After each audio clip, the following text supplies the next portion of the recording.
ఒకసారి మీ అందరికీ ఇక్కడ ఫార్మాసిటీకి ఈ భూములు మీ భూములు ఇవ్వడం ఇష్టమే ఉందా?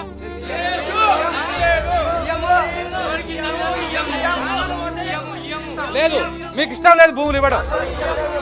ఇంత ఆందోళన చేస్తున్న ఇక్కడ రాష్ట్ర ప్రభుత్వం కానీ లేకపోతే రేవంత్ రెడ్డి గారు కానీ ఇక్కడ షాడో ఎమ్మెల్యేగా ఉంటున్నటువంటి తిరుపతి రెడ్డి గారు కానీ ఎవరు కూడా వీళ్ళని పట్టించుకున్నటువంటి పరిస్థితి లేదు.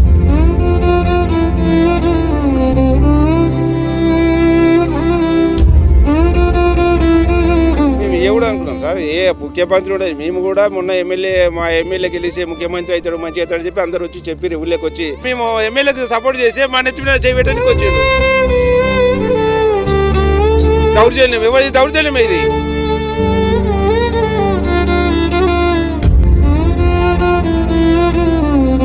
ఎందుకు మరి మీ భూముల మీద ఎందుకు కనబడ్డది? మరి ఏమో సార్ తిరుపతి రెడ్డి గారికి ఎరక.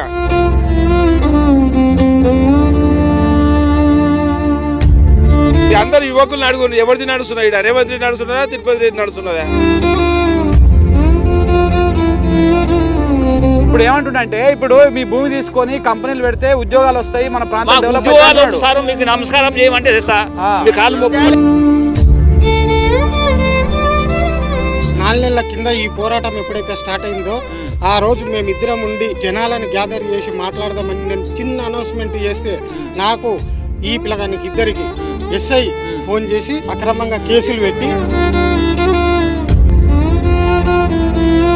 పంట పండించుకొని గంజో అంబలి కాసుకొని తర్వాత మా పైసలే మేము చెబుతాము.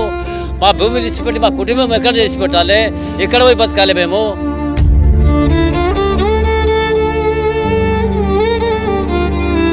కంపెనీలు పెడతా అంటున్నా పట్ట భూమిలో ఇంతమందిని యాడికి ఇస్తారు తొలిగి మన ఎవరు రమ్మని ఇక్కడ ఏం బేకా చేసుకోమని మా కుటుంబం మొత్తం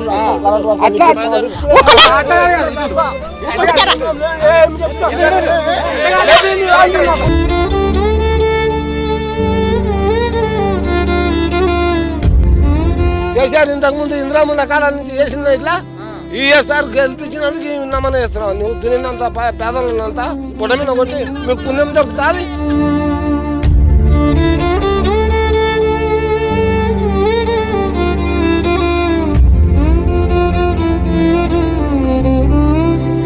కాంగ్రెస్ కార్యకర్తని చాలా అదే రేవంత్ రెడ్డి కొరకు ప్రాణం ఇవ్వడానికి రెడీ. నేను అంతగానం కష్టపడ్డాము. తిరుపతి రెడ్డి సార్కు అడుగుదామని వెళ్ళాము. వెళ్తే ఈయన తొనుకోపండి, లోపలేండి, వీని కొట్టుండి.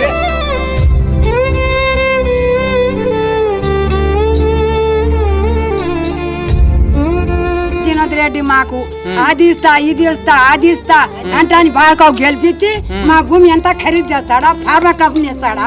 ఓనికి రాని ఓనికి చెప్పు మేడాలో వేసి ఆడవాళ్ళు మొత్తం ఆడవాళ్ళు.